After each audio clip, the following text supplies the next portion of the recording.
I am Marnie Merrilees and I'm a psychologist specialising in high performance. Today's podcast. My name's Marnie Merrilees, I'm a high performance psychologist, and today we have Jamie Bates, world-class kickboxer. So I'm excited to ask him some questions and find out all about his experience in Rome.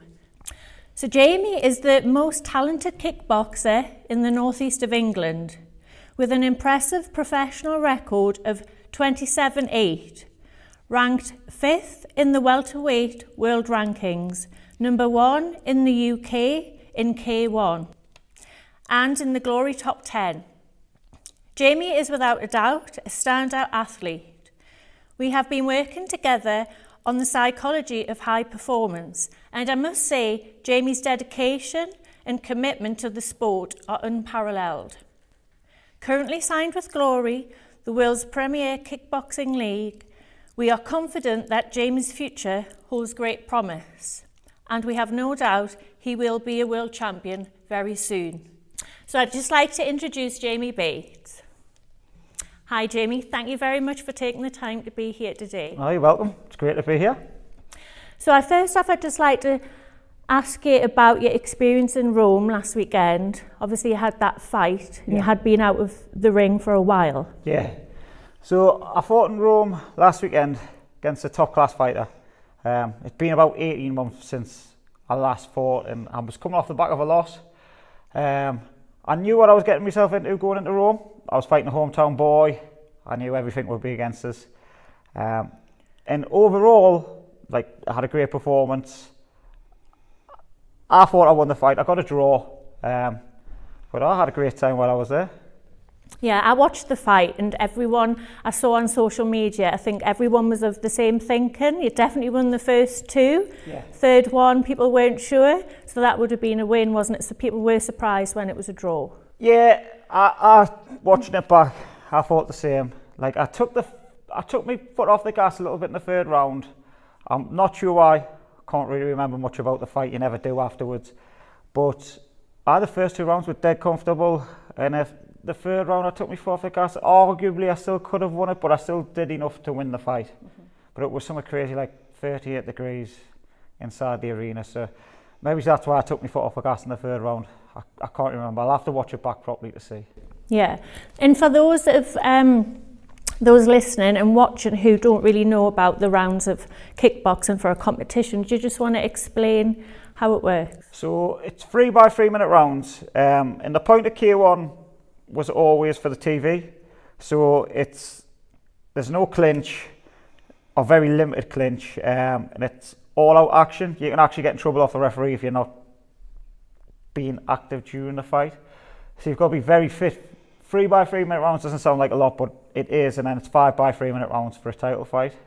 So it's all out sprint for 3 rounds. Yes, it's really intense. Yeah.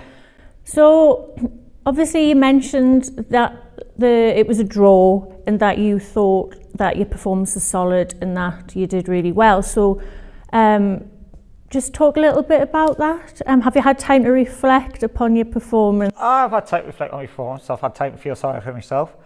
And from what I've saw, I haven't watched it back properly.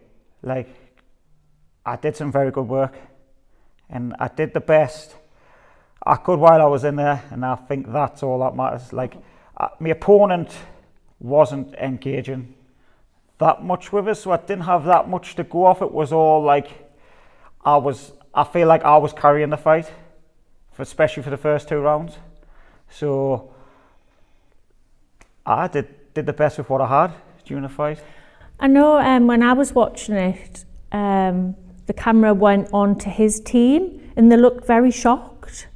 I think they were shocked at how well you were performing. Yeah. Obviously I don't know, I'm just surmising there, but that was the impression, from the camera angles that it was given. Yeah, I mean, I think in this game, you go away from home, he's a ticket seller, he's the guy they're promoting at home, they want him to win. And some people can fall into that trap of becoming and fulfilling that role of being sort of the lamb to the slaughter. But I wanted this fight to be the kickstart of my career again, and So I prepared for it and I did everything I could. I even did like heat acclimatization training. I did everything I could do, and like I think they got a bit of a shock when I got there, because I did put it on them, and like the first 2 rounds I did what I was meant to do, and I think I was comfortably ahead. Yeah, I think that came across, and everyone who wrote all the comments on the social media, I think they all agreed with that, didn't they? So you just touched on a little bit there about the preparation. And you said you'd been out of the ring for 18 months following a loss. So do you want to just talk a little bit about why you were out of the ring for 18 months and how that loss impacted you? So there was a lot that went into that one. There was a lot behind the scenes why I was out for so long. And then it was just a case of getting fights and getting cancelled as well. Like I think I got given dates September, October, December, and then they just didn't come off. And then my daughter was due to be born April. She was born March 31st. So like at that point as well, I was kind of like, if I'm not going to get something significantly advanced, I'm not going to do it. I want to enjoy the pregnancy, you know, like go through the whole process and just enjoy it all. So I was out of the ring for a long time, and then the preparation was harder, having a newborn as well. Like I went dad bod ×2 and put on quite a bit of weight, because I think those first 2 weeks of when my daughter was born, it was just a case of feed, sleep, feed, sleep, feed, sleep. So I wasn't feeding myself properly. I wasn't sleeping properly. I definitely didn't train for those 2 weeks. So I give myself a little bit longer to train for that fight. Give myself 11 weeks. I usually only train for 8 weeks. But doing all that at the same time was working, newborn night feeds. I was running on fumes, and we spoke about that. And it's a lot. It's a lot what you have to do, and to be a professional fighter. I don't think a lot of people realise that you have to do so many other responsibilities outside of the sport. Yes. Often not gifted just to be able to focus on the sport. You have to earn a living, you have a family, you've got to support them, and all these other factors as well. It's not just Jamie, the athlete. And I guess when we first spoke, that's what we looked at, because I do a performance profile. yes. With people, and it looks at the person from a holistic point of view, so not just the athlete. I look at lifestyle factors, so how are you sleeping, are you drinking alcohol, what you're eating, and hydration like, all these sorts of things. And then we'll look at the psychological side, about mental preparation, about self-care, how do you manage your stress levels inside and outside of sport, and then the other side of things is to do with the social side, so relationships in and outside of sport. Obviously you have a partner with a newborn baby on the way at the time you were training, the demands that brings with it as well. So it's a multifaceted approach where it looks at the holistic individual, not just who you are when you're training and fighting, but we do look at that as well. Yeah, and like that performance profile was great at putting everything clearly to me, because I was running on fumes. I was running myself thin, and it let us see areas that I could improve myself, that would like not only just improve us as an athlete, just improve my life in general, like stuff like the better quality of sleep. That probably upped my game of like 20-30%. I decided to sleep in the spare room when my other daughter wasn't staying. Like balancing my work, training, life as well. That really helps. That performance profile was massive in the lead up to the fight. I think because people all too often, they do so much and they're not aware of how much they're doing in the areas that they're doing it in. What are their strengths? What are their areas of weakness? Things that they need to focus on a little bit more to bring them up to scratch. Because life's so hectic. We're all so busy, yes. and it's hard. And then when you're focusing on a fight and you've got other things going on, I think, it is really helpful just to clarify where you're at on each of these segments. So for the people listening and watching, it's a bit like if you imagine a dartboard that's separated into segments, say 20 segments, and then you score yourself on a scale of 3 to 10, 10 being elite, 3 being the lowest on each of those. So for example, if Jamie mentioned sleep there, if we just think about sleep, a really good sleep routine, you would score 10 out of 10. A low one, you would score 3 out of 10. I don't know if you can remember where you were at. At the time, I was definitely edging on a 3 or 4 at that time. Yeah.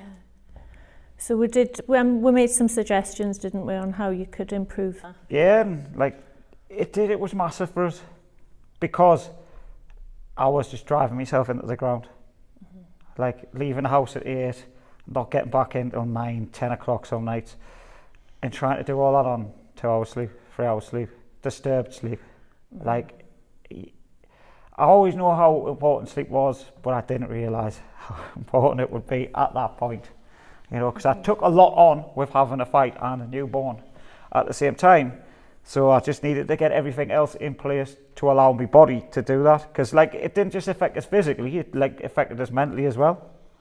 Yeah, sleep's so important, and so many people, it's so common where sleep is the thing that goes, because it's like, well, everyone's schedule's so tight, there's what can give, and often sleep gives, but it's one of the most important things for recharging your mind, for your mental health, and physically recharging, refilling your batteries. I think often the analogy I use when I work with people is thinking of yourself as a Duracell battery, and if you sort of don't have sleep, you're not refueling, you're not looking after yourself, that battery becomes depleted and there's no way of recharging yourself, so you're literally running on empty. And then I always say you can't pour from an empty cup. You need to make sure your cup is full, at least half full, before you can do all of these things, because you're just depleting yourself on a day-by-day basis, which will lead to burnout in the long run. Yeah, and I was definitely heading that way. Like, I was just fumes. Feeling frazzled, but it wasn't just that, it was like, I am fit all year round, like regardless if I'm like out of shape, I can still get on a treadmill, run 7-minute miles, I can do whatever, I am fit. And I was gassing, like during training, I was gassing and I wasn't performing. Like in sparring, I was getting hit with shots and not being able to land shots back. Like before processes weren't there, the energy levels weren't there, and I was thinking, like, how am I gassing? Sorry, just for people listening, is that what do you mean by gassing? What is like that? Get to the point where you're like, you know, like just the common thing where you would see someone like run to the end of the street, lean over the wall and not be able to do anymore. Yeah, totally like exhausted. Yeah. Like that is what I was like. But it was affecting like before processes. I wasn't doing things correctly, and I would turn up a training, and my coach would also be like, "You look like the day. We'll have like an easier session." So I was like, the quality of my sessions were going down as well, because I couldn't perform during them, and he didn't want to burn the candle at both ends so far out from a fight that we had to have like easier sessions where I could have maybe had better quality sessions, just having a bit extra sleep. Yeah. So then obviously when we had the chat and we started using it was only simple things that I suggested.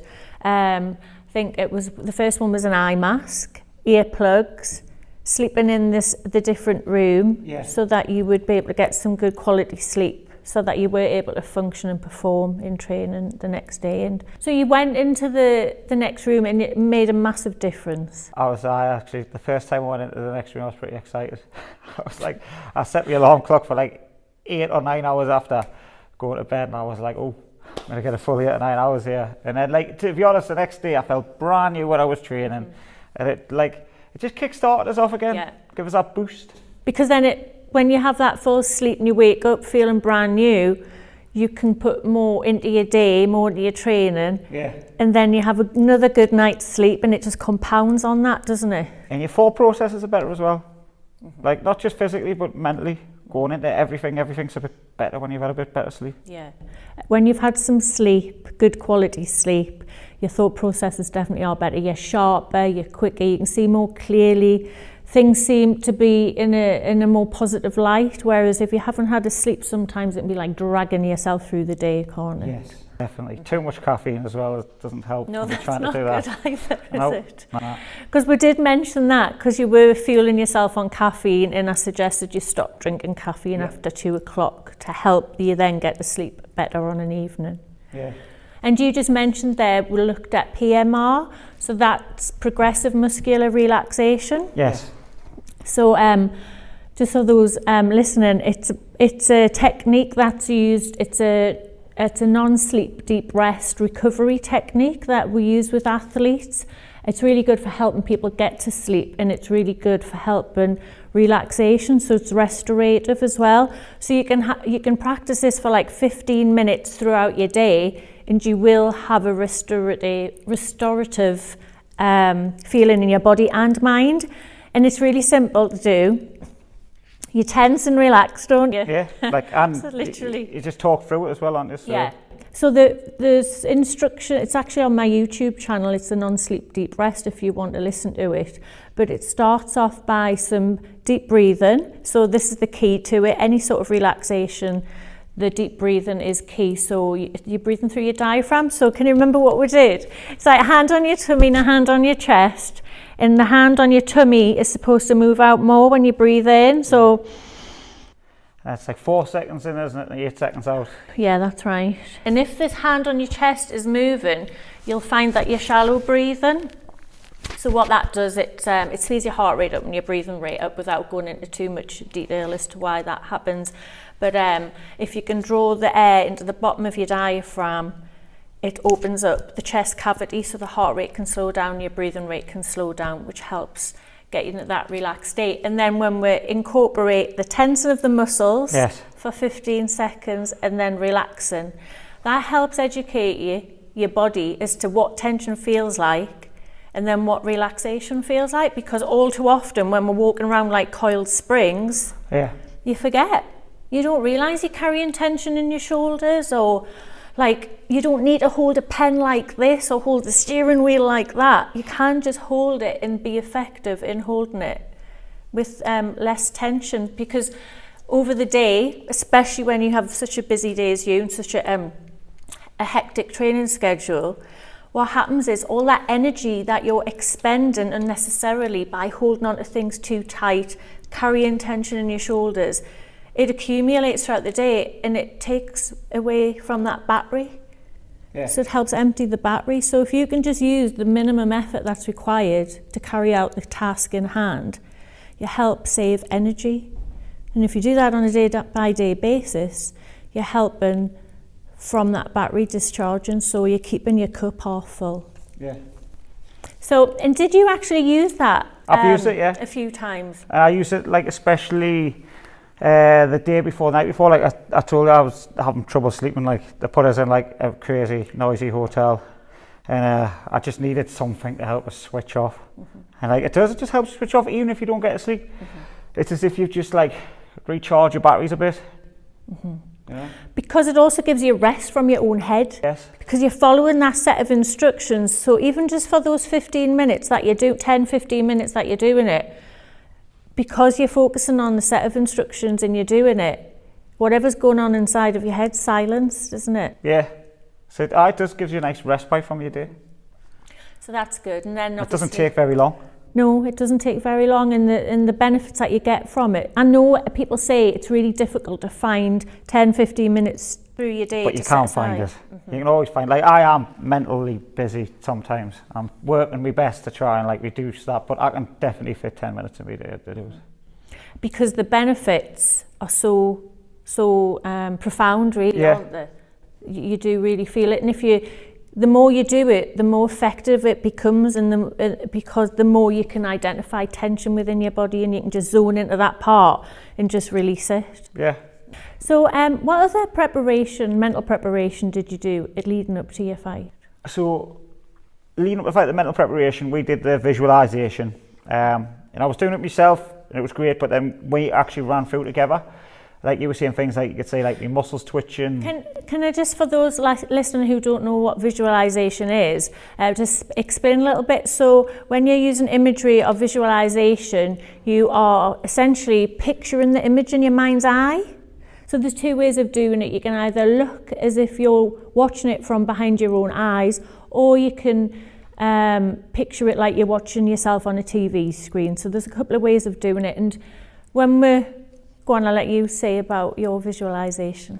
So my visualization, like the things we talked about it was like, you give us information like have a look, find the venue online, like imagine yourself in the venue, etc. But it was like, but we went through all the senses. We didn't just go off like sight. So I wasn't just visualising things. I was imagining getting to change rooms, like smelling the smells, which like there are distinct smells in a changing room, especially in the Thai boxing, kickboxing world. There's stuff like Thai oil, Vaseline, sweat, like you can like a change room, there's a smell of the showers, etc.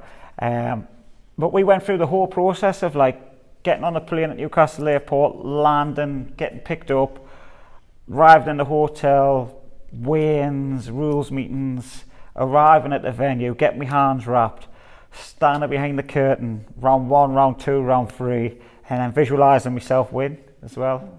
Like I went through the whole lot, but all the senses, and especially when I was relaxed and I was doing it, like you said, you could see like my brain was like fight at the same time. And it's important to be relaxed beforehand, because it's imagery is effective because your brain doesn't really know the difference between what's real and what's not. That was the best bit that you told us to imagine. Like it wasn't, I didn't know if it was real or if I didn't, and then like when it put us in that zone, it felt real. Yeah, exactly. I've been there before. So a lot of athletes use it for when they're injured as well, because they can't, obviously they're injured, they can't do anything, they can't train. So in order to keep the pathways from the brain to the muscles strong, you can use imagery, which helps fire the neurons. So it does help keep those strong. I often describe it like, if you imagine when you write your name in the sand, the first time you write your name in the sand, a wave comes and washes it away because it's not that deep.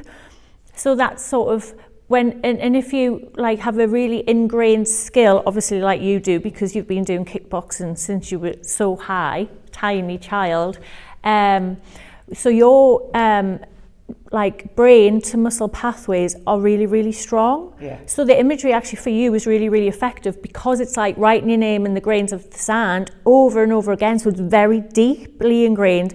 So a little wave comes over, it doesn't wash it away. So this is what happens when people learn a skill. The first start off, it's like a blurred name in the sand, but the more and more you practice, like you have over many years, it becomes a highly ingrained skill, and it becomes less able to break down. But it's also, you can utilize imagery to help enhance it. Yeah. So when you just briefly mentioned there about the different senses, so there's the visual side, there's the smells, which you described, there's like the touch, how things feel. So I think it said, imagine what it feels like to have your hands wrapped. Stuff, yeah. In sound as well. Yeah. So when we did the imagery here, I got the bell to go, so for the timings of the rounds. Was everything like, so when you're sparring, you're in the ring, and you don't have the crowd, you don't have the speakers, you don't have people heckling you and stuff like that. So it's pretty good to get that all in your head before you go out, because it is a completely different environment going from a sparring fight to a fight. Yeah. You're walking out in front of those people, especially on, going to his home turf. You're going to get a few boos. You're going to get heckled on the way in. That's right. Like, so it's good just to imagine those things when you're going, because you're already ready for them. Yeah, and I think that was the key. Like you just remind me. Yeah, that was the key thing I said, because the only difference between the competition and your training environment should be the competition itself. So you need to mentally prepare yourself in such a way that nothing comes as a surprise. Yeah. So that's why I got you to look at photographs of the venue inside and out, videos of it, so that when you got there, you were going to be less overwhelmed by the environment, because essentially you've already seen it. So, and obviously running it through your mind's eye like that in the imagery script, it's almost like you've already been there before, so you're preparing yourself for it. It is, because like, and all fighters will tell you the same thing. When you pull up at the venue, it's on. Like that is the moment when like it is on. You see the venue, you're in the team bus, you're there. You're getting out, you see the venue. Like I think sometimes it can be like like one of those kind of moments, like gets you in your chest. Especially when you pull up a big arena and you see the queues of people outside, the posters of yourself on the outside and stuff like that. So like just stroll through, seen it before, been here before, stroll through, get in the change rooms, get ready to go. Mm-hmm. So you're mentally prepared to get the job done. If I've been there before already inside my brain, then arriving there isn't a task itself. No, that's good, and it's nice to hear how effective you found it as well. It's useful. And then, is there anything else that you used? I know I did send you the reflection to do afterwards. Yes. Because I think often people afterwards, whether they've had a win or a loss, or in your case a draw, it's very useful to carry out the reflection sheet, because people are their own worst critic. Yes. And do you want to just say something about that? I'll say, like in the past, that would be my own worst critic. When it's down on paper and you have to speak about it logically, it's better, because you're not listening to the voice inside your head or the voice on your shoulder. However you want to describe it, you're like literally writing it down. This is black and white. This is how it went.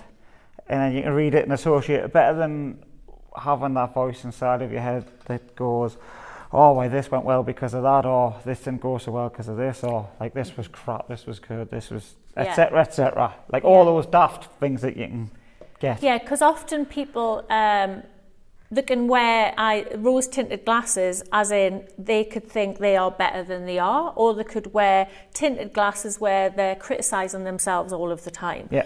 So I guess by doing the reflection sheet, that reflection exercise, I've created it in such a way that you choose 3 things that you performed well, 3 things that you could improve, and then what were your 3 thoughts, 3 feelings, and then an action plan going forward, essentially. So you're pulling out what was good, what needs to be worked on, and then you write a little action plan about what, and then you can incorporate that into your training regime going forward. Yeah. So when you collect them and do a lot of them of time, when you look back, say 6 months ago, you can see how far you've progressed. So it's also very good as a foundation for your confidence and belief within yourself, and about you seeing how far you've come and how you've progressed. So I recommend everybody definitely do them. So good. It's definitely a great way just to debrief your performance. Yeah. It's something you should do every time and not leave it untouched, because over time you forget as well.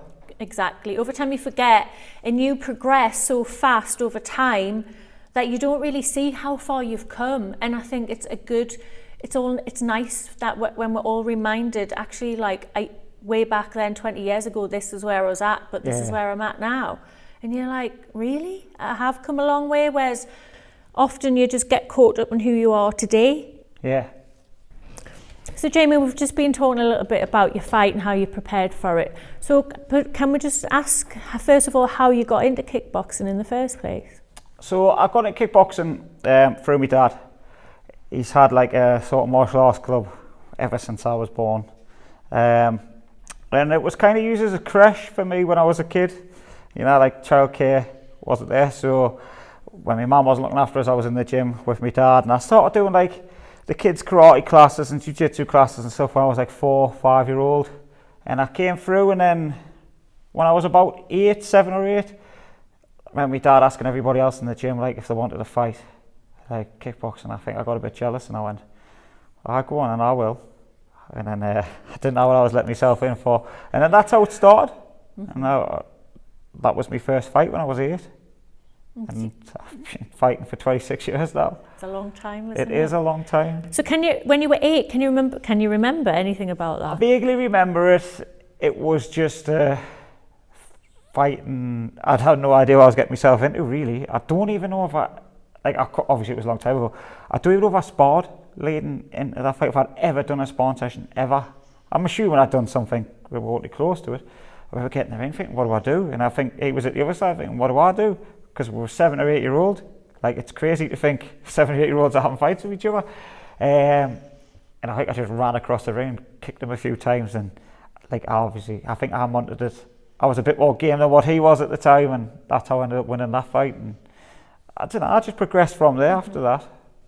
So obviously you must have enjoyed it, and then you continued doing the competitions. It's like a drug. It's addictive. You don't.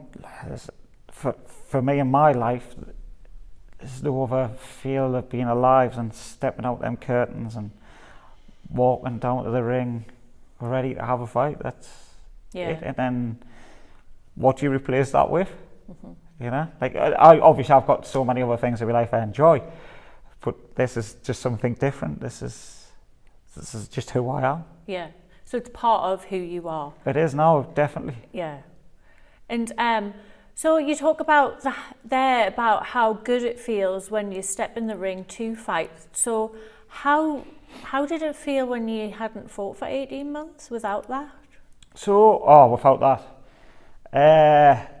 I can sometimes fall down like a bit sort of a stupid hole, and like I get myself like I don't know if like getting a bit depressed is the right word, a bit lost, I suppose is the more correct term, because I'm so focused on when the next fight's coming, and I do everything to get there, and it's not coming, and I'm like, I get disheartened. Yeah, it must be really frustrating when you get given a date for a fight and it doesn't come to fruition. It does, and like when me fighting gives us focus, it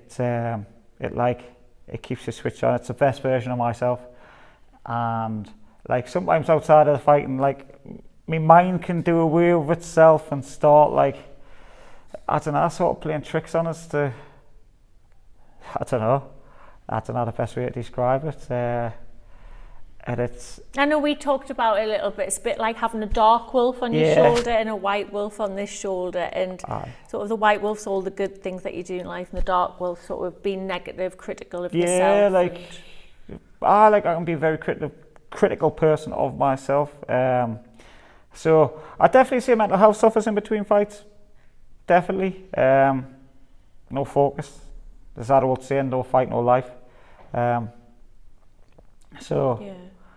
It is now a case of, in my life, finding the way to balance that out in between fights, because I'm 34-year-old. Yeah. I'm going to have to find a way to do that eventually. I can't fight forever. Yeah. And I guess because obviously you described before the highs of what it feels like to fight, staying focused and disciplined to the fight, and then in those 18 months when it kept getting promised a fight and then it wasn't happening, it's sort of like you get built up just to get let down, built up to be let down again, and it is very disheartening, isn't it? And your emotions are like this, but then you're not getting that outlet, that release and that high that would have come with the fight. So it is quite a low. It's quite a low. It's like, it's more of a self-pity low than anything else. Which you shouldn't wallow in your own self-pity, but it is what it is. We do it. We're all only human. I don't know, when you goal-oriented in life, and in this part of my life, I've got goals I want to achieve, and I kind of get taken away from you without being given the choice. I haven't taken away from you. It is disheartening. Yeah, so outside of your control. Yeah, like I'm given to fight. I wasn't given fight. And it's like, what do I do? Yeah, especially when you're consistently keeping up your fitness levels and your training. I train all year round, like regardless. Costs us an absolute fortune, but the end goal of it is to have a bit of money in the bank. And I don't know, it's disheartening. It kind of like, it can ruin your confidence a bit. It puts you out the sort of your highest self zone, I would say. And I don't know. Yeah, and I guess in a sense, it's taken away the momentum, isn't it? Because after you have a fight, there's a certain momentum to your training, and then like often people talk about ring rust, about when they haven't been in the ring for a while, and it's sort of now, obviously you've had that recent fight, so there's no ring rust. But now it's about maintaining the momentum and going forward and getting another fight lined up. Like realistically, I should be fighting within the next 4 or 5 months. Like I should be fighting inside of that time zone. So if we're on July now, 1 fight will be good before the end of the year. Maybe 2 fights will be perfect. You definitely need time to rest after a fight. Like my hands are shot, like really, really bad at the minute after that fight. And you need a little bit of mental time away from the trainer, because you get sick of being in the gym because you're in there 24/7. But you want that momentum to carry, because the things that you did well in that fight, you can carry through and make better. The things that you didn't do so well, you can work on improving them. Whereas if you've got that 18-month layoff, you haven't got anything to improve and you haven't got anything to make better, because you're starting off brand new again with your skill set. You've got to build your skills back up to get the base level. Yeah. Yeah, and it's hard to stay mentally tough in that, because like when I first started training for this fight, I trained a bit earlier because I was a bit heavier, I was a bit more out of shape, I had a lot of things going on, and I got chinned for the first 5 or 6 weeks of sparring. I was turning up and constantly getting chinned, and I was thinking to myself, when is this going to happen? And then I would just like stop, reframe it and say, this is what normally happens when you're out of shape. Like these lads, like you'll be able to chin them in a few weeks' time. So then slowly I went from getting chinned to getting chinned less, to then starting to be able to chin people, you know? And it's all part of the process, but it's hard to do from brand new. Yeah, and it sounds like quite a tough process that to go through, because at some point when you're getting chinned, it's like, well, when's it going to turn around, and am I going to start chinning them? Like, and it wasn't like getting, it was more the process of like, I'm not landing shots, like I'm not actually getting these shots off. When is this going to happen? Is this going to happen again? You know, am I going to be able to set me traps, to set me feints, to set me angles, to move, to hit the move, to do 2-phase attacks? Am I going to get that fitness again to do that? Like, is that going to happen? And then when it does happen, it gets your confidence back. But it only happens because of the mental toughness and the consistency and the discipline you have within your training, because you just keep going. Yeah. And you're relentless in your training, aren't you? And it's the thing I just told myself every single session.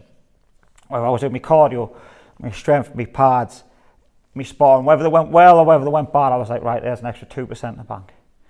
Like, I'm 11 weeks out, if I get an extra 2% every single session, I'll be up 100% by then. And like that was my little thing I was telling myself, 2% every time.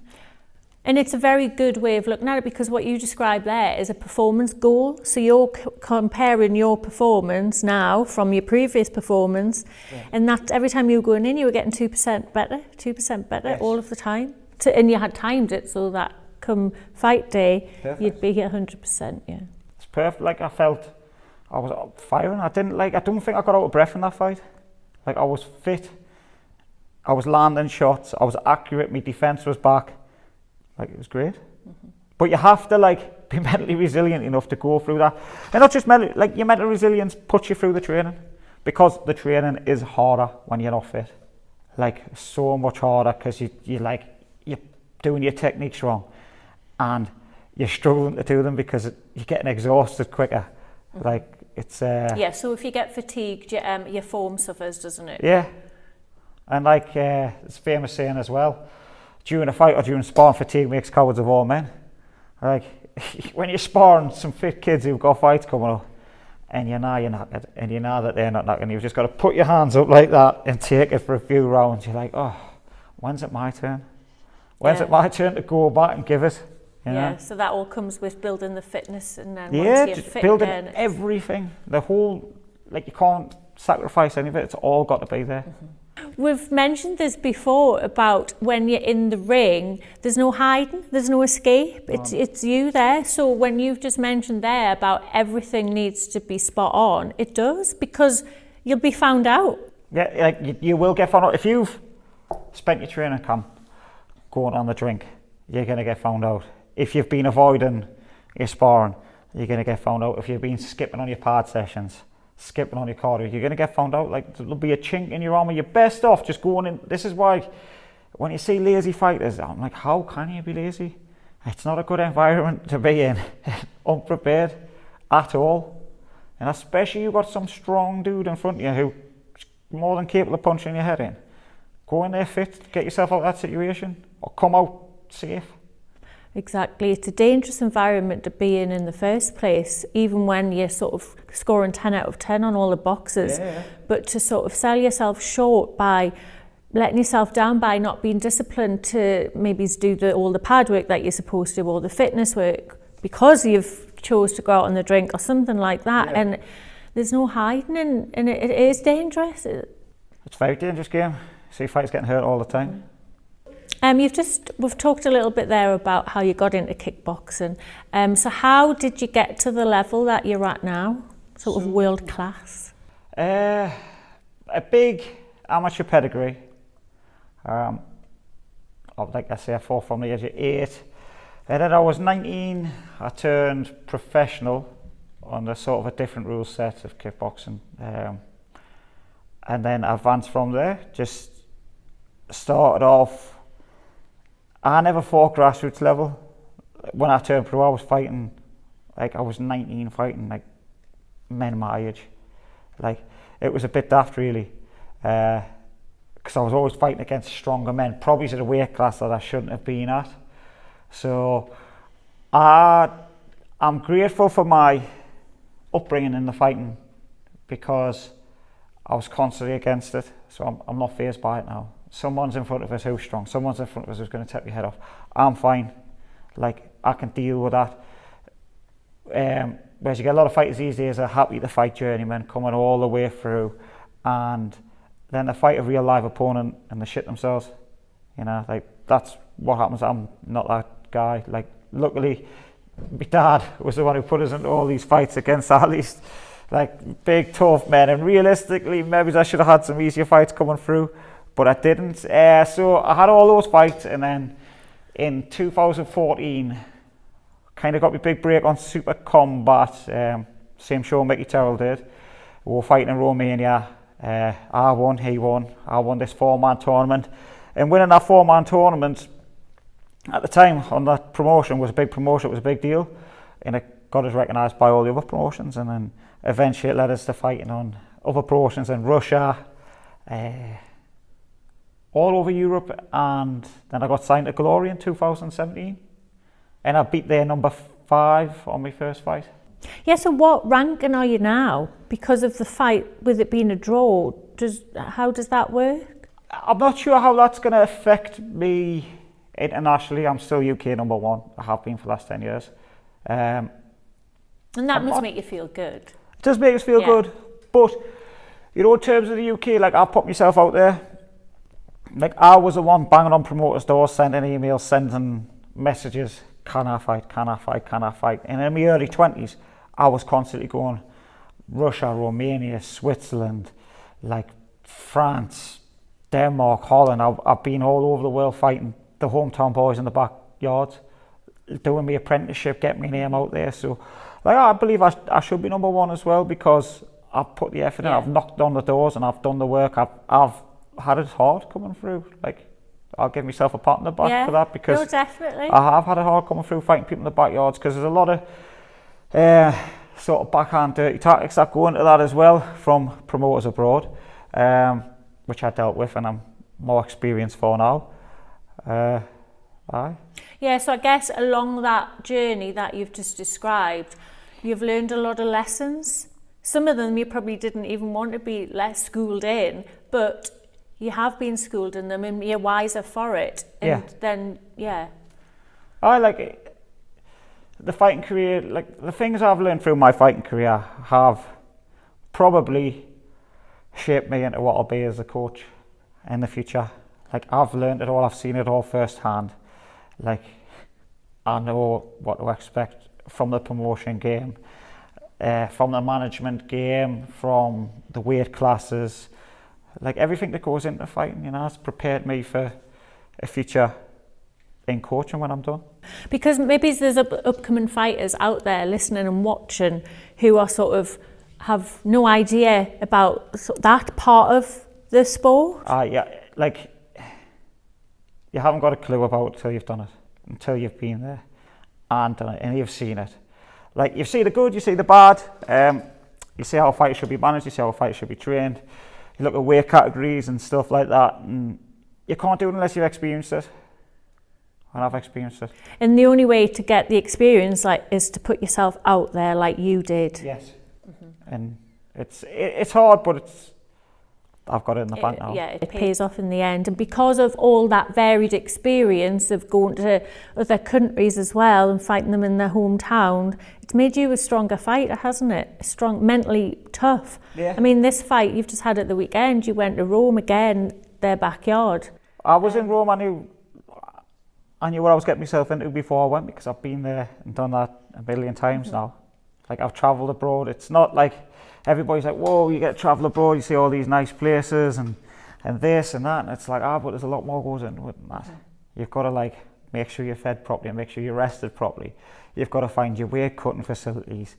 Like logistically, you could be like far from the hotel, so you're probably going to be stuck in that venue for 6 hours before you fight.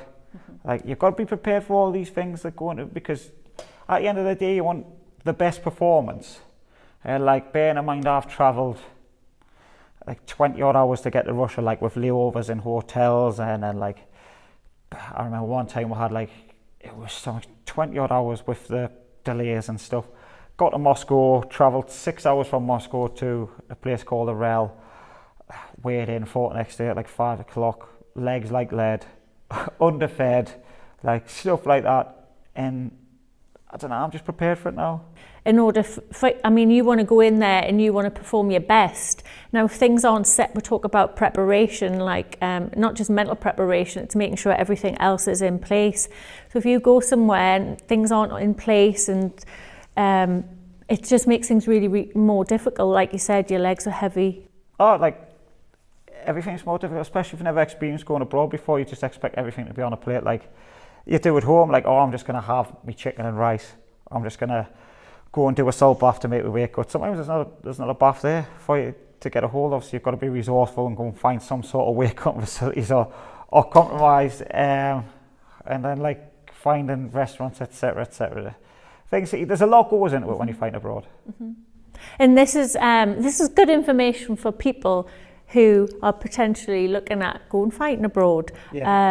So might help them prepare and think about these things, whereas before they heard you say this, it might not have even entered their head. No, you could, like, because you'll get your contract through off your promoter, and it'll say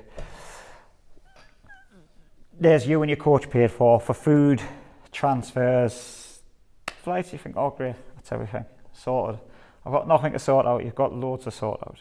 You better have some snacks in your suitcase, you know, like, and then a plan B for your food when you get there, because underhand tactics I've experienced in the past are like not proper nutrition before you go out to fight, like trying to find places to eat, stuff like that. Like you want to go in there fully fueled on all forces when you go in. Like I've had, one time I fought in Russia, I was given fish stew after the weigh-in. Like who's going to refuel themselves on fish stew? You're going to shit your pants before you bloody fuel yourself off stuff like that, you know what I mean? Like, and then where else do you go in Russia to get food from? Like I was in the middle of this icy, bloody horrible looking place, and I couldn't get out eating. I ended up fighting on fish stew. That must be so frustrating for you. Like especially after all that travel, you just expect to be treated as an athlete. With respect, yeah. But you're not, to promoters, you are a piece of meat. That's what it is in this game. You want to be a desirable piece of meat that brings in the crowd, not the piece of meat that they bring just to chuck in to be fed. So how did that fight go, the one you've just mentioned there? The one I'm referring to in Russia, I lost that fight, but that is one fight, and I won't lie, I think I won. I actually travelled home in the second round. I threw a spinning back kick, and he threw a teep, which is like a front kick. So as I was spinning, he kicked us in the back, my ribs crushed together like that, and it popped. That's why I've got that big rib that sticks out there. So that was like a long old travel home with a broken rib, and it just made everything feel 10 times worse. And what you were underfed and stuff before. Oh, I felt like lead when I was in the fight. The fight actually was crap. Like it wasn't an entertaining fight to watch from him or myself, but like, how were you supposed to perform on that? So you have a disadvantage before you get in there, don't you? Oh, definitely. Like, but these are underhand tactics that I've learned. But I've learned about them, so I know how to counteract them now. So now you're sort of, what is that saying? To be forewarned is to be forearmed. Yeah. So now you know, you've experienced it yourself. You know that you've got to, essentially what you're describing there, you've got to be extremely self-sufficient and resilient. Yeah. So that whenever you go to a different country, I'm speaking in terms of viewers that might be watching, thinking about it to help them, they need to be prepared. They need to have thought of every eventuality that may potentially go wrong. So a plan A, a plan B, a plan C. Yeah. And often when I work with people, I use what if scenarios. So what if this, what if that? So like you, what if there's no food? What if there's no bath? So then you have plan A, plan B, plan C. So then you're covered, which obviously you've learned the hard way over the years doing it. Oh yeah, definitely learned the hard way, which is great for my fighters in the future. It wasn't great for me at the time. No? Yeah. Okay. And it's good for you, obviously, now as a fighter, because you'd never fall for Oh no, those I'm not going to fall short. Like, I've got a suitcase for everything I need when I go away. Like, I've learned how to cut weight effectively and refuel my body effectively in like a relatively short space of time. Don't get us wrong, it's not always great, but I know how to do it now. Yeah, you've figured out what works best for you. Yeah, like, and I know how to do it, so I'll make sure when I go abroad to fight, I've got everything there.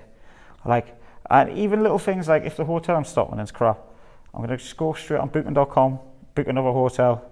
Like the night before this fight, I was in a really noisy hotel. Like there weren't fire doors on the doors, there were like flimsy things. There was a turn on downstairs, Salvatore was playing with his band or whatever it was in the hotel lobby. It was like something out of Blackpool, honestly. Like, it's just not what you want when you're trying to get a good night's sleep for a fight. No, it's not. So I just went and booked an apartment. It had a little kitchen. I could prep me chicken and rice rather than eating big bowls of pasta after I've just like cut weight. And yeah, so in that situation, rather than letting that get to you, that you're in a hotel that was really loud and boisterous and you couldn't sleep, you literally thought, right, I'm nipping it in the bud now. You took your own initiative, you booked an apartment and you went to it, problem solved, no stress. No stress, just got myself out of that situation, got a good night's sleep before I fought. And I think it makes all the difference. It does. And again, what you're describing there is being able to control the controllable. Yeah. So you were in control of that, you took action and you did something about it and you had a good night rest and performed well the next day. But the picture could have been totally different if you just sort of sat there and felt like, oh, well, this is the hotel I'm booked in. You didn't do anything about it. It was loud, it was noisy. But there's no need for anyone to put up with situations like that. They can use their own initiative and make that move to a quieter place in that situation. I think the thing as I've come through is you can either complain about it or just do your bit. About it. Like complain about like, oh, this hotel's crap, oh, the food's crap, blah blah blah blah. And it's not ideal having to fork out a bit extra money you can't get in another hotel, but you just got to do what you got to do because you're there for the performance.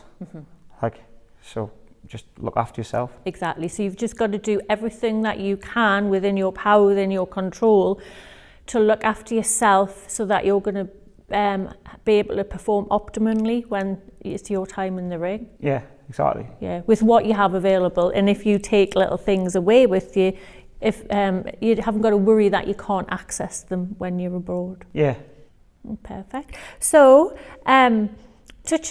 we've just been touching on a few of your strengths, so would I just like you to explain a little bit more about what your strengths are? I'm resourceful. I'm very resourceful. Like I say, I've got a vast wealth of experience now when it comes to the fighting game, and I pretty much put my own sort of fight prep together. I'll sort out my own pad sessions, my own sparring. I've got a strength and conditioning coach. Like, I pretty much sort out my own diet. I got some help this time from a couple of nutrition, which was great. I sort out my work, training, life schedule. I think my strength is that I'm resourceful. Yeah. Like, I just get it done. Like I could whinge on and make excuses like, oh, this costs this, or this is going to take this much time, or I've got no time myself. But you kind get in that ring at the end of the day. Just get it done. Because when you're in there, your opponent's not going to go, oh, but you didn't get to see kids enough. Oh, but you didn't get to see your mates on a weekend. Or, oh, that cost you a fortune for that. Oh, well, I'll hit you a bit lighter. Like, he doesn't give a shit. He's still going to punch your face in. So you're best off just getting it done. And you are very, I'd say, independent. Yeah. And like you mentioned the word resourceful, but very independent in getting everything that you need to be done. Yeah. And it shows like your strength of character. And obviously because you are like that, you don't really think much of it. But I know when we first were talking, I was like, I was impressed by all of that, because no, it's not like anyone ever just, nothing has come easy. You have literally done it all yourself. There's been no easy way. Even when you were talking about emailing promoters and stuff to get fights, everything, every step of the way, from your coaching, your training, everything, it's like you've gone out and got it yourself. I've done it, and that's something I can always fall back on and be proud of. Like, I have went out and I've done it myself. Like, I've got some great people around us who I can ask for advice, coaches, friends, my dad, etc., who I can ask for advice. Should I be doing this? Should I be doing that? And then the be all and end all of it is I go out and I get it done. Like, I've got to get in there and I'm going to fight. I'm going to be as fit as possible. I'm going to be as strong as possible. I'm going to prepare myself mentally, physically. I'm going to make sure one area is not great. Like, sometimes I don't plan my trip as well, but I'm going to make sure I've got everything to go on that trip. Like, I'm prepared. Like, I'm resourceful. I am independent. I do get it done. And all of that, what you're describing there, being resilient, independent, resourceful, are skills that are required when you're actually in the ring. Yeah. Because nobody else is going to come and like do anything for you. It's you and your opponent. That's it. Like, he does not care how hard my camp has been. What has went wrong in my camp? What's went good in my camp? What's going on in my life? He does not care. All he wants is to knock me out, and that's all I want to do to him. So don't make excuses. Just get on with it. Just get it done. Because no one's going to give you a certificate for having a hard time. Just get it done. No, that's wise words. Mental toughness. Just get on with it. Talking about what are some of the high points in your career? High points in my career were getting signed by Glory. Winning the 4-man tournament in Super Combat, that was a massive high for us. I wasn't even sure at the time whether I believed I could do it. And I won 2 fights in one night. I got up to number 1 ranking in Glory at one point after I beat Hadia Gori, and I got knocked out in the second round with an illegal shot. So I was given time to recover, which looking back now I think is a bit mental, letting somebody carry on after they've just been knocked out, but that did happen anyway. How long did you get to recover? Well, the referee was actually ushering us back up, because I was like slumped over the ropes like that. Whoa, what happened there? And then the referee's like, come on, get back up. And I'm like, are you alright? I've just been knocked out. Oh, so you were expecting it to just be stopped and then... No, like I wasn't expecting just to be stopped, but I think it's a 5-minute recovery time. Like, you're allowed 5 minutes altogether with an illegal move. But I definitely wasn't given 5 minutes. And so when I started fighting again, I was a bit wobbly, which is crazy now when I think about like letting somebody who's just experienced massive brain trauma to carry on, but that's what happened anyway. Well, it is, and also knowing the fact that if someone sustains a significant impact to the brain, like another brain trauma within a short period of just having a previous one, it's called a double impact injury. Yeah. So it can make the injury significantly worse. So when I look back on that fight, maybe I should have stayed down, but then I didn't. I got back up, and I still won the fight. So that was a massive high for us. Yeah, so then obviously when you talk about it that way as well, it's like the referee ushered you up, you got on with it, you got on with your job. I got in trouble before I got told to go and fight again though. Oh, did you? Yeah, he says, don't kick the knee. I didn't kick the knee, it was close to the knee. And he says, don't kick the knee. I'm like, well, you're not going to tell him off for punching us when you say stop. But that was that. But then obviously you went on to win that as well. I won that fight. And then I was on this massive high, just beat the former world champ, just got myself ranked number 1. I was in line for the title shot. And then COVID hit. And then over COVID, I ended up popping my shoulder out and required shoulder surgery. And I required hand surgery. And that put us out for another 2 or 3 years. So I had that massive low after that. That's a long time, isn't it? Loads of time. Was that to do with COVID and the injuries? It was a bit of both, because obviously everything was taking longer with the hospitals. So, used my own initiative. I went and paid for my own MRI scan, which cost us, I think it was 1,100 quid, because someone had put some injection in my shoulder. I went and found a surgeon who I was going to pay privately for, which I didn't have the money for anyway. But and then he offered to do it on the NHS, and he did both surgeries in one sitting. And then obviously the recovery time after that, because you've got to go through all the rehab, get yourself fit again, and then I had a lower level fight, expected to be back on the top level. It didn't happen, so I had another lower level fight, then I got back on the top level again. And then I lost that fight. Didn't fight for 18 months, did this fight, and then hopefully something good comes from this. So onwards and upwards now. It's a long journey, isn't it? It really is. You know, when you say it like that, it sounds a lot longer than what it feels like. And obviously with the highs and the lows that come along, it's not just, everything's not just rosy and no, it's not. pretty. Definitely there's not. There's a lot of sort of lows that you've got to cope with. It's things that, like, I wouldn't advise my children to get into the fight game ever, but I'm too deep. Yeah, it's part of who you are now, isn't it? It's part of your identity. So obviously, we've just mentioned there some of the low points. So are they some of the low points of your career, what you've just described there? Losses, injuries are massive lows, man. Massive lows, because your brain wants to do what your body won't let you do it. At the start of my career, I had several shoulder surgeries.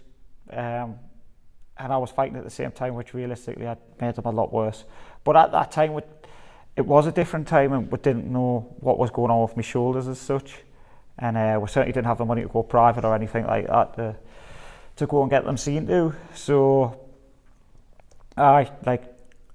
injuries are, for any athlete, a massive low, because your brain wants to do it, but your body just won't let you. Yeah.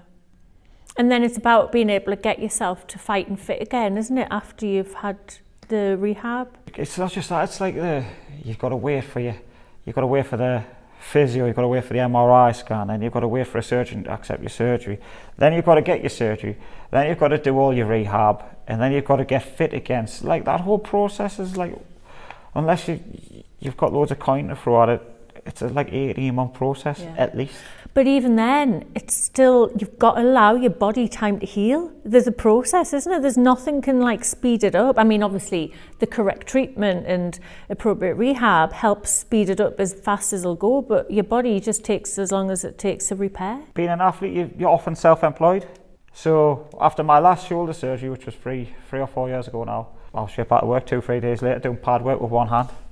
So it's not really allowing my body the right amount of time to heal, but you have to do what you have to do. Because you've got, like you said, you've got other responsibilities, other roles. I've got kids, I've got 2 girls, I've got a girlfriend, I've got a house, I've got responsibilities. Yeah, so it's not like if you're injured, you can just solely focus on your recovery, rehab. If, like you said, if finances weren't the issue, because then obviously you've got to come back to work and start doing pad work, which obviously you're getting jarred about, aren't you, when you're recovering yourself. You're worrying about, am I doing myself more harm? But then it's like, it doesn't matter if I'm doing myself harm, I've got to pay my bills at the end of the month, I'm going to lose my house. Yeah, exactly, you've got bills to pay. So it's difficult in that way as well, and that makes it make you more mentally tough as well. Yeah. It's not... It makes you hungry. I've seen a lot of fighters in this game who've got money, never get anywhere, never hungry to fight. They've got nothing to be hungry for. They've got it. You know what I mean? It's already there in the bank. It's like hungry fighters back in the day were literally hungry fighters. They used to get fed a meal before the fight. When they went out, that was good motivation for them. And obviously they got the paycheck after. Obviously these days it's a different term, but I'm hungry for what I want out of this sport. You know, I don't have that, so I want that. And I've worked hard for it, so that's what I'm going to get before I leave. Yeah, good. Because it gives you that motivation, doesn't it? That it does. Desire. So, what do you recall as some of the most important events in your athletic career? So, that's ones that have influenced you a great deal. Winning my first fight with Glory was massive. I beat the number 5, and everybody kind of looked at us and went, "Wow, he's good." But then in my second fight for Glory, I lost that one, and I got kneed in the first round, the end of the first round. And you can hear me rib crack on it. And then that was towards the end of the first round, I got time to recover with me 1 minute. And then he just went hunting for us in the second round and dropped us twice more body shots. So if you get dropped 4 times total in a fight, or 3 times in a round, the fight's over. So I'm lying in the corner at the end of the second round, towards the end of the second round, the second time I dropped, and going, I best get up and either get knocked out or do something, because I'm not just going to stay down and look weak. So I got up thinking I'm either going to knock him out or he's going to knock me out here, and just went out swinging. And I finished the fight, and I lost the fight, but that did us more favours than winning a fight. Showing how resilient and how tough I was. So because it ain't over till it's over. It's not over till it's over. And you're best off, like I always say to myself, I'll be carried out the ring before I let myself go out. Like, I'm in there to give every ounce of my breath. That's what I should do when I'm in the ring. Like, I'm not going to get out half-arsed. If you're going to put me away, you're going to have to properly put us away to get us out. Yeah, it does. Again, it's an attest. It shows how resilient you are, doesn't it? I'm tough. That's my thing. Yeah, mentally tough. Mentally tough and physically tough. Yeah, I'm physically tough. I am tough. Yeah. That's my thing. That's coming through the hard fights and the hard sparring I had when I was younger. So whilst when you were younger, you're probably thinking, oh, I've got this opponent. It's like, that's what made you a stronger character, isn't it? Having those challenges then. It was sparring Mickey Terrell and Craig Jost when I was like in my early 20s, and they were bashing us about when I was that age.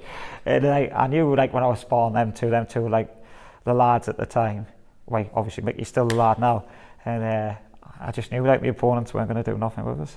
It just shows, like, when you look back, like when you were saying about your dad, matching you up with different opponents and stuff as well, and you were thinking about like the size of them, the strength of them, and you had to fight them. So, and you didn't sort of back down, and now you're in a position where you're not bothered about who you're fighting against. No.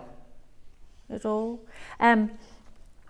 So we've talked a lot about the fighting side of things and what's important for you in fighting. So what do you recall as the most important events in your general life? I know you've got 2 children. How old is the newborn? Newborn is now going to be 14 weeks old this weekend. And my eldest daughter is 12. So when my eldest came along, I was 21, 22 years old. That's significant when you're that age, I think. I was 21 when I had my son. I know like, what it's like. It's some ways you're a kid having a kid. Like, at the time you feel all grown up, and then you look back and you're like, I was anything but. 100%. I remember that feeling when I was 21, thinking, oh yeah, I'm all grown up now. And now I look back and I see 21-year-olds and I'm like, oh no. They're brand new. Like, I remember like being in a shopping centre once, and a woman came up with us and goes, oh, is that your little sister? I was like, oh no, that's my daughter. She's like, oh, that's a shame. And I'm like, oh my God. You know what I mean? Like, that's what somebody actually said to us. I'm like, but it was the best thing that ever happened to us, having my daughter. Like, she grounded us, she taught us to grow up. You know, it took some growing up, but she taught me to grow up. Like, she taught me more than I've taught her. Taught us how to develop into being a man and how to be a dad.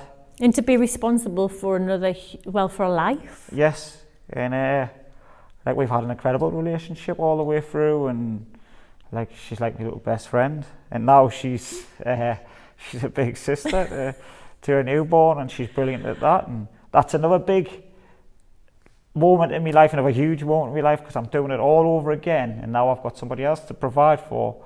So that makes us more hungry again. That doubles my motivation to succeed and be able to provide a life for my kids that I want to provide for them. Yeah, and because they're both girls, like you mentioned before about them not fighting. Definitely couldn't watch my girls fight. Definitely not. But what would you do? This is hypothetical. What would you do if she said, well, if either one of them, obviously the baby's still. I don't know. My girls, aren't they? I couldn't watch one of them get punched in the face. I just couldn't do it. That is it. That's a big old now. I couldn't watch them get hurt. I took my daughter. Well, I didn't even take her for this. She sprung it on us. I was walking through the Metro Centre, goes past Claire's, and she goes, "Can I get my ears pierced?" I'm like, "If you want." And then I was like nearly being sick. I'm like, someone's going to put needles in our ears, you know what I mean? Yeah. Like, no, it's not for me. Has she shown any interest at all? None whatsoever. No. I bought her some frozen boxing gloves when she was like a babby. She just danced around the ring like a little ballerina with her gloves on. Like, she's got no interest in fight sports. Well then, so you can relax. So fantastic. She said that she wanted to do jiu-jitsu because she saw a YouTuber do it. And I showed her some videos of jiu-jitsu. She's like, nah, I don't want to do that. I was like, fine. Very girly girl. Is she girly girl? She's not a girly girl at all. She like girly girl things, but she's into watching like I don't know, like anime and stuff like that. That's more her crowd. Yeah. I don't know, like she likes all that kind of stuff. So what were your goals when you first started out in sport, and what are your current goals now? My goals when I first started out, my goals as long as I know them was to get signed by Glory. Like I grew up doing the kickboxing, love the kickboxing, and I used to love watching the old K1 days, like all the legends fighting. I always wanted to be part of K1. And then K1 sort of disbanded and Glory became like the biggest K1 kickboxing organisation in the world. Like the best strikers in the world were on there, and I was like, I want to be a part of that. So my goals were to get on that and become a champ. I wanted to be the first ever British real kickboxing world champion. And I still haven't got that goal yet, but it's still there. So the dream's still alive. I still want to be that. So that's what you're aiming for now? I want to be a world champion. Yeah. I want to be a pro one. Like I could be a world champion if I wanted to be. I'd go and like get some Mickey Mouse belt and win a world title, but like then you're not a proper world champion. Like to be a proper world champion, you've got to be like Glory, one championship, like K1, something like that. Like one of the main top organisations. So my goal is to win a world title. Yeah. And hopefully make a little bit of money on the way. Yeah, that always helps. That would be nice. That sounds good. And then in terms of, like we've touched on your dad and things before, and about your coaches. So I just want to talk a little bit about your support network. So who's been like the most significant influence in your sport? I suppose my dad's been there from day dot. He's been there all the way through. He's been at every single fight. He wouldn't miss one. Like he's my biggest fan, so I'd say my dad. Yeah, I think that's great, isn't it? That you've had the support of him all the way through. It is, and I think like especially being a dad, like myself as well. Like imagine just getting to travel the world fighting with a kid. You know, that must be like pretty good for a dad as well. As well as like me, but like especially for a dad. What did your dad say about the most recent fight in Rome? I was like, he's over the moon with it. He's like straight on. He's like, right, get straight back on. He says, we need a fight ASAP. Like, give us 1 week. Give us 1 week just to like to eat some rubbish food, just to lie around and do nothing, just for 1 week. Let me hands heal first. Yeah. And then we'll talk about the fight. And enjoy your newborn. Yes, yes, enjoy my newborn, who started giggling this week, which is great. Oh, cute. Yes, very cute. I've seen some pictures of her. She's beautiful. She's gorgeous. Yeah. She is. So then, in terms of your dad, obviously your dad helped get you into sport because you were in the gym, where, like you said, it was like a creche, Yes. and that's sort of how you got into it. What other role has he played? Bank account. About times I've had to borrow money off my dad. He comes with us like to sparring, like if I travel up and down the country, he'd be there for us when I go sparring. Like emotional support, like a dad should be when I'm fighting, like keeps us switched on and stuff like that. That's good. So I feel like many roles like that. Yeah. And then, so how satisfied are you with the support that you receive from your families, friends and coaches? I'm satisfied with the support I get from them. They all fill the roles. So what's your relationship like with your coach? I've got a good relationship with my coach. We both know where we stand with each other, and it just works well like that. Like we come up with a game plan, we work the game plan for the whole time, and then we've also got like a plan B. And then I ask him for advice, and he gives us his advice. And he was saying to us at the weekend, he says, Jamie, man, he says, you don't even need anybody here.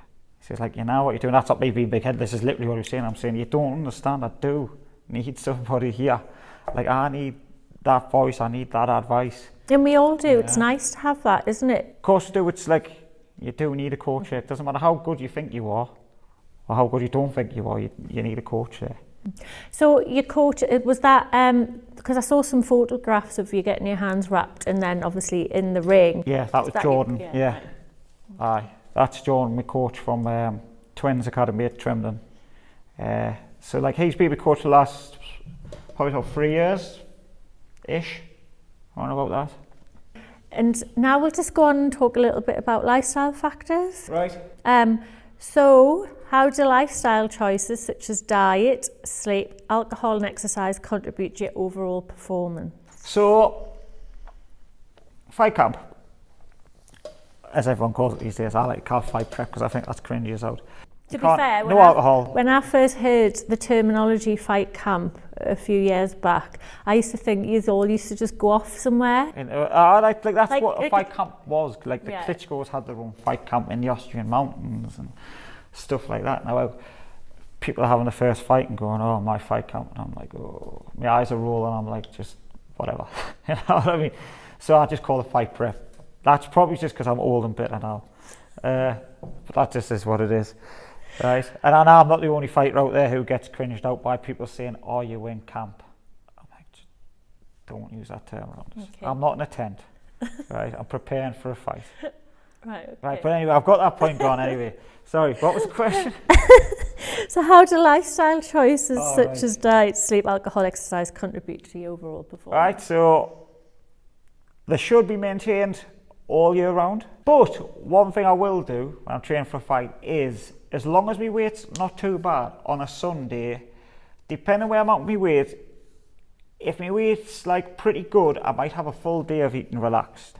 But I will always have one meal a week, whether I have to fast all day before I smash 2,500 calories into it.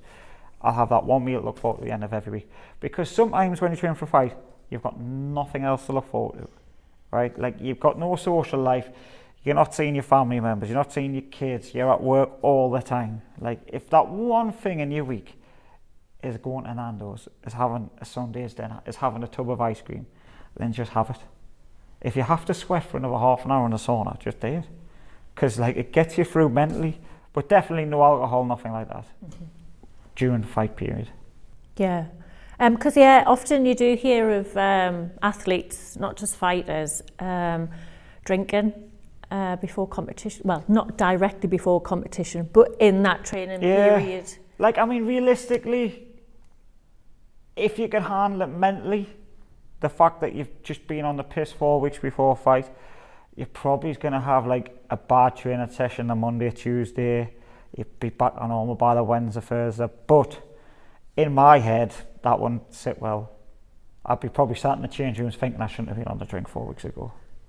So no alcohol at all. But then again, it's not just like you say the alcohol that they had that particular night. It's the 3 or 4 days of recovery and lack of performing to your optimal level in training. That, you know, when you were talking earlier about if I do this, it's 10%. Yes. 10%. That could be like... Could be minuses, you know. Like 40% off hitting your 100% on fight day. Yeah, 100%. So, like, save that for outside of training for a fight. Like, if you train the next day, don't have a drink. Like, and limit it to outside because it does do stuff like put weight on you, etc., etc. It's not a good thing. Yeah, and it's a depressant, isn't it, alcohol? And like you said about what it does to your brain, and because it is a depressant, everybody knows what a hangover feels like, and nobody really feels great, do they? Yeah. Yeah. And exercise, obviously, you have a very disciplined training regime. I do. How many days a week do you do pads? I'll do so when I'm training for a fight, I'll train 6 days a week. So depending on how many times I spar, I'll say how many times I hit pads. So generally hit pads 4 or 5 times a week. Spar, you should really only spar once or twice a week to do injuries, but like in the lead up to this fight, because it's been so long, I was sparring sometimes 3-4 times a week, which is a bit stupid. I did pick up some injuries leading into the fight. Then I'll do 2 strength and conditioning sessions, 3 or 4 cardio sessions, and you should be adding recovery sessions in there. But I don't do that because I don't have time. I was about to say, well, where would that fit into yours? Yeah, like I don't have time. I will leave training, get straight back to work, quickly get something to eat in between sessions, train again. But all year round, I always keep myself relatively fit. Like even if I've put weight on, I can still jump on a treadmill and run 7-minute miles. Like I'm fit for a human. I should be. Yeah. Or slightly above. So you don't like when you haven't had the fight, it's not like you just let yourself go, didn't train at all. You were maintaining the fitness level. This time last year, I was training with one hand because I had a bad hand for like a few months. So I always train, I always make sure I'm doing a bit of cardio. Like always make sure I'm just fit enough, like I said to you on the phone, like that saying, like you should always be fit enough that you don't die. Like I could pull myself out of a river, I could climb over a wall, I could drag myself out of a burning house, hopefully not. I could run away from danger, you know what I mean? Like I could do all that kind of stuff. So in terms of, I know you've just mentioned this, but in terms of the importance of the balance between training intensity and rest in your daily routine, how well are you at doing that? Terrible. I was terrible. I'm going to try and improve it if I can. Yeah, we're going to work together on trying to help get a better balance. Because like I'll go away and I'll spar, which is a high intense training session. Sometimes that should be the only training session in a day. Like, or let's say for instance, I've done pads and I've got cardio on the night. So I'll do my pads, I'll come back, I'll just blast out 5 sessions off the belt at work. And I'll go straight into doing my cardio, and then realistically in the cardio I'm running at 70%, so I'm getting 70% benefit out of that session. And like, I think it was 4 weeks leading up to the fight, I dropped down to training once a day because I couldn't even do my cardio sessions on the night. I was burning out. Like I was doing something on the treadmill or whatever exercise which it was, and I couldn't do it, I couldn't completely exercise. So I had to stop. So realistically, in a perfect world as a professional fighter, you'll go away, you'll train, you'll go home, get some food, you know, have a rest, and then go and train again. So rest and recovery are massively important. I usually rest on a Sunday.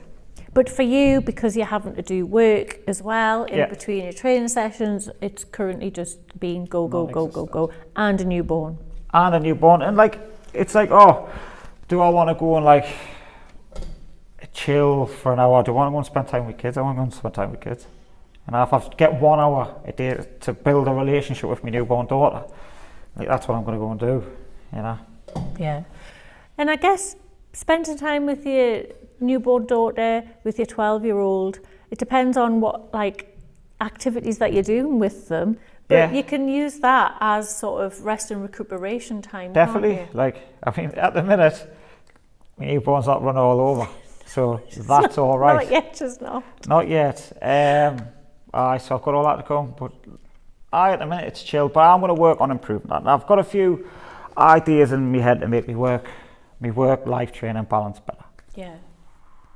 Yeah, because that's what you need, isn't it? People often think I'm like ignorant or antisocial or whatever. Like, because as soon as like I'm doing pad sessions with people, I'll put my phone on the music, put it down. Phone's been down for 5 or 6 hours. It'll take us 8 hours to reply to a text because I'm busy. You know what I mean? Like I am literally that busy all the way through the day. Well, I think you're very disciplined, aren't you, as well, in the work that you do. Yeah. But because you run such a tight ship, because you've got such a busy schedule, it's the only way you can do it. Otherwise, you wouldn't be able to fit everything in. No, exactly. So like I do the best with what I've got.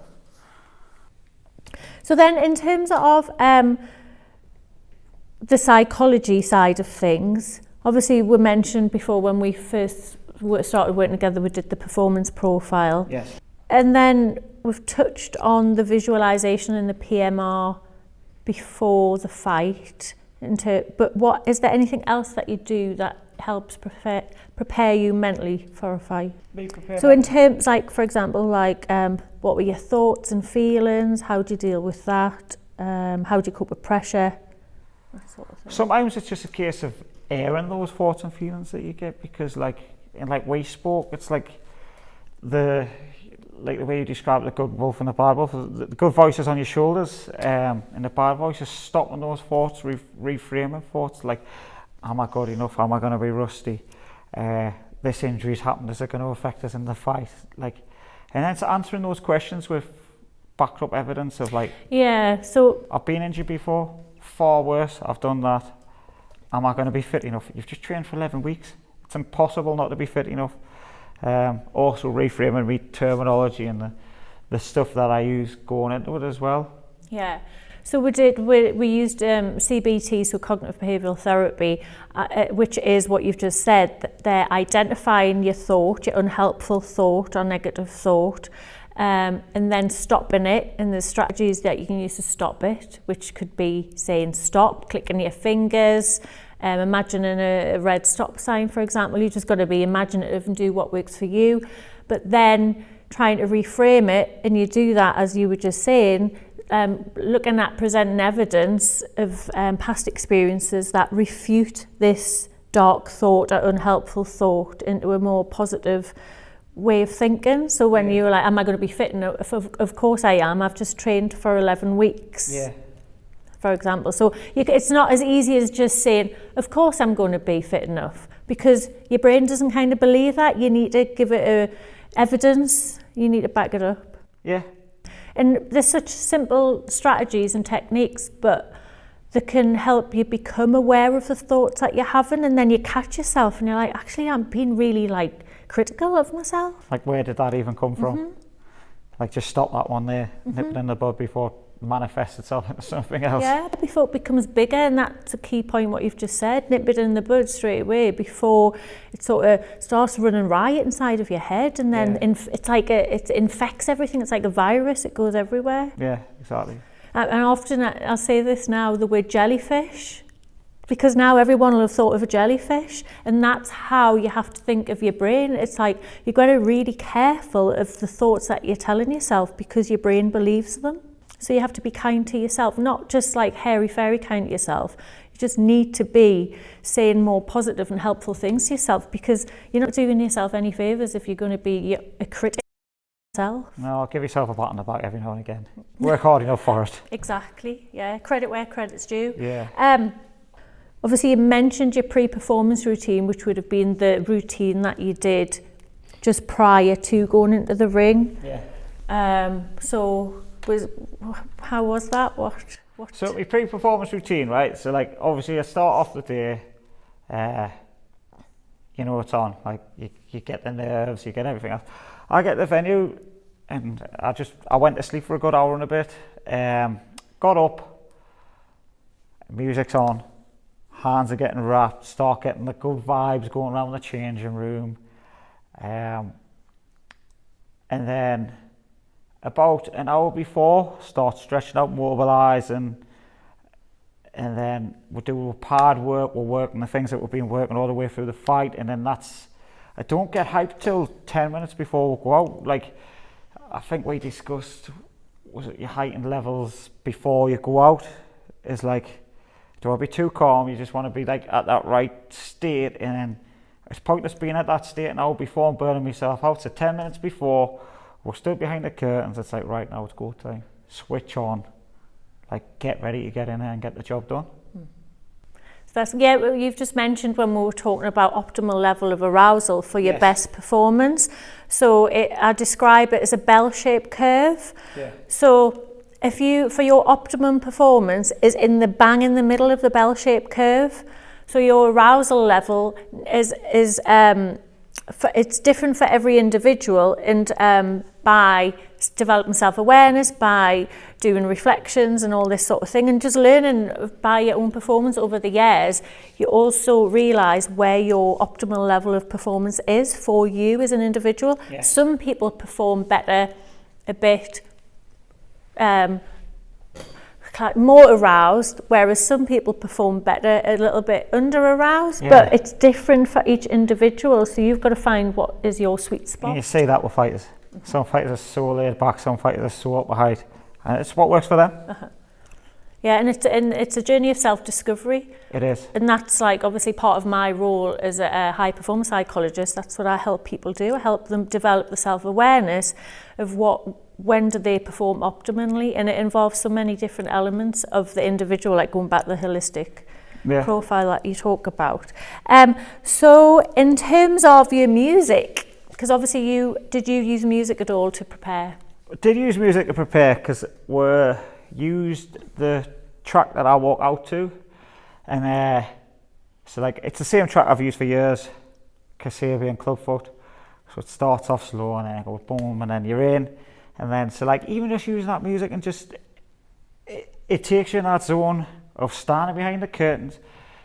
Curtains open, you see the arena, you see the people, you see the lights, you see the ring, you hear the sounds, and then that was a great method of mental visualization. It's quite powerful, isn't it, to help you get into that emotional state of what you were feeling behind the curtain when you weren't even there, when you were here. Yeah, and like even sometimes like you can get like the goosebumps once you stop listening to that music, because you know, like, oh, this is my... Because you know what that means. Trigger. Yeah, you know what's coming next. Yes. And music's obviously is a very good tool for motivation for training and everything as well, because everyone's got their favourite playlist, haven't they? And everybody in the gym hates my playlist. Like, because it could be anything from Motown to the best of 80s, 90s and now, and then like, that's not like, nobody likes my music. The lads have hit my music. Yeah, they're just like winding you up. Yeah. So we've mentioned a lot about your hectic schedule and how much work you've got to do, family responsibilities, your training regime. So how do you manage to stay focused and motivated throughout all of that, through the grueling training sessions? I've got my goal. Like, I've got my goal. I know what I want to get out of life, and that is it. So I know I can do my job. I know the sacrifice I have to make for my job. The people around us, more importantly, know of the sacrifices that I have to make to be able to do my job. So as long as all that's in balance, then the hectic work schedule I can do without worrying about. Yeah. So you've got your eye on the prize, which is your long-term goal. Yeah. You've worked backwards into your short-term, medium-term goals, and that's what you're doing now to get to your long-term goal. That's exactly it. I've got my goal in mind, and that's why I do what I do. So how do you refocus after setbacks, before and during a fight? I think I've always taken setbacks as part of it. Like, I've got 8 or 9 losses on my record. Like, a lot of people would quit. Like, I've probably like 6 or 7 of them are genuine losses as well. So, and maybe sometimes a loss that you shouldn't have lost is harder to take than a real loss. And you can look at it and go, I got beat, I'm not going enough. I got beat, now I've got to do all this work again. Or I've had shoulder surgery, I've got to do the rehab, or like this, that and the other. I think you've just got to accept it as part of it. It ain't perfect, it ain't plain sailing. Nothing in life is. Yeah. So just accept the fallbacks as part of it, because you're going to have them. You're going to have lots of them. And anyone that puts himself out there to win is going to lose and have setbacks. Yes. It's part of it, isn't it? Like, accept them, because if you don't, you're going to be out of sport quick. Can I just ask, you mentioned a lot of people would have probably quit after 8 or 9 losses. Why is that? Because in this game, and I mean more so in terms of promotion, like especially in boxing and MMA these days, like your O, as people call it, like your loss record, matters a lot. Like in kickboxing and Thai boxing, it does it because we're all involved in 50-50 fights all of the time. We don't get that journeyman build up through, so you get a loss, people think you're crap. You get 2 losses off the bounce, people think you're rubbish. Like, so it's a lot to take. Traveling abroad, getting beat, being knocked out, being stopped, stuff like that. It is a lot for anybody to take. So you've got to be resilient to be able to bounce back from them and not just go, oh crap, or like this and that. I feel sorry for yourself, have yourself pity week, get back in the gym and make the changes and get on with it. Yeah, that's what you get them failures for, to improve. Yeah, it's dust yourself back off, isn't it, and get back on track. And having your dream goal is what helps keep you motivated to get back on track. If you don't get back on track, you'll never get it done. So what do you believe sets world-class athletes and professional athletes apart from others? I believe that it's belief and discipline, and I think that's it. Like, you've got to believe you're good enough, and you've got to be disciplined to be good enough, and that's all it takes. That is literally all it takes, discipline and belief. And sometimes you've just got to be good. Sometimes somebody walks through the door and they're just good. And sometimes people just aren't good enough. You know, like I don't actually believe I'm a talented fighter. I think I have worked hard and downloaded all this information that everybody's ever given us, and that's where I'm at now. I don't believe I ever came in with any God-given talents, like God-given power, God-given speed, anything like that. I think I've developed a lot of it from my hard work. So like discipline and belief, and just believing that you can get there. And I think when you sort of downplay, if you like, oh, you've just got to have discipline and belief. Discipline is a multifaceted approach, and it's such a huge thing, like discipline and consistency. It's discipline to show up on the days when you don't want to show up to train. Discipline to say no to that night out because you've got to train, because you don't want to train hungover, because you want that 10% in the bank for fight day. You're far off being the best version of yourself. So just being disciplined in all aspects of your life, and not beating yourself up when you're not totally disciplined, because you're human as well at the end of the day. Yeah, that's right. Just be disciplined. You're gonna be in a fight. Discipline yourself for it. Yeah, 100%. And touching on what you've just said there about not beating yourself up if you fall off the wagon, so to speak, in life, whether it's with diet, whether it's with alcohol, just not training. Just be kind to yourself, forgive yourself. We're all human. We all make mistakes and sort of mess up every now and then, but it's about how quick do you get back on the wagon and back at your daily routine. And exactly. So it's just be disciplined and believe. And then as long as you're disciplined, everything else will come from it. Yeah, it does. Everything falls into place if you can be disciplined. Everything's discipline. And it's about having that goal, working backwards to have your short-term, medium-term goals. And then when I work with people, we have a daily schedule. It sounds really regimented, but it literally what it is, it's an artificial discipline. So it'll be from what time they wake up, what did they eat, what is their routine, what time are they working, what time are they training, what time are they sleeping, what are they eating. It's really, really sort of detailed, but because it creates artificial discipline. So you can't stray off that on a Monday, because that's what your Monday schedule is. On a Tuesday, this is what your schedule is, and so on for the rest of the week. So then by the time the week's done, you've had a very disciplined, productive week. And if you keep doing that, and the weeks take care of themselves, the months take care of themselves, and then the years take care of themselves, and you are disciplined. Yeah, and I've got myself where I am through discipline now. 100%.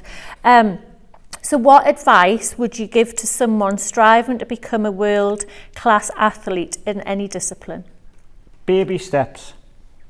Take your baby steps. Start off grassroots. Build your experience. In this day and age, you've got to build your social media as well. Take the right fights at the right time. Listen to your coach. And you either want it or you don't. Like you cannot be half in this game and half out. You've got to be all in or all out, because if you're half in, half out, you will get found out.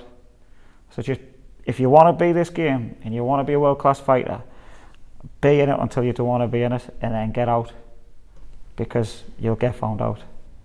Yeah, I think that touches in again with discipline, because with discipline you need to make sacrifices. That's it. And when you're talking about all in or all out, you need to decide what it is you want, because sacrifices need to be made along the way if you're focused on achieving one particular thing and being like world class at it. There has to be sacrifices made.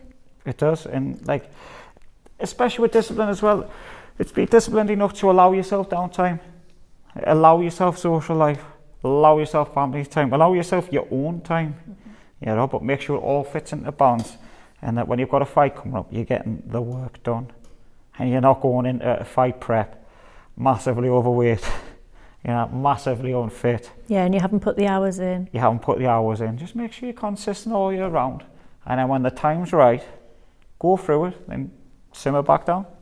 But just, discipline is the main thing. In baby steps, like you said, it doesn't have to be any significant things. Don't try and be a champion after 2 fights. You know, build your way up. Like, if I could go back now on my career, I would have built myself up with some easier fights, and then built myself up stage by stage by stage. But early on in my career, I was doing stupid fights against people far more experienced in a daft weight class for us. But hindsight's a beautiful thing. And like, realistically, those steps that I took have led us to where I am now, and I'm the tough fighter that's capable to do anything now. But if I was to bring a fighter through myself, it'd be baby steps and think of the journey and not wanting the destination to be there now. Yeah, that's very good advice. So I'd just like to say thank you very much, Jamie, for your time today. I've really appreciated you taking part in this podcast, and I hope the viewers and listeners will find it very informative. So if you've enjoyed the content of today's podcast, please subscribe to my YouTube channel at Marnie Merrilees. So that's at MarnieMerrilees, High Performance Psychologist, for more interesting content like this. Thank you.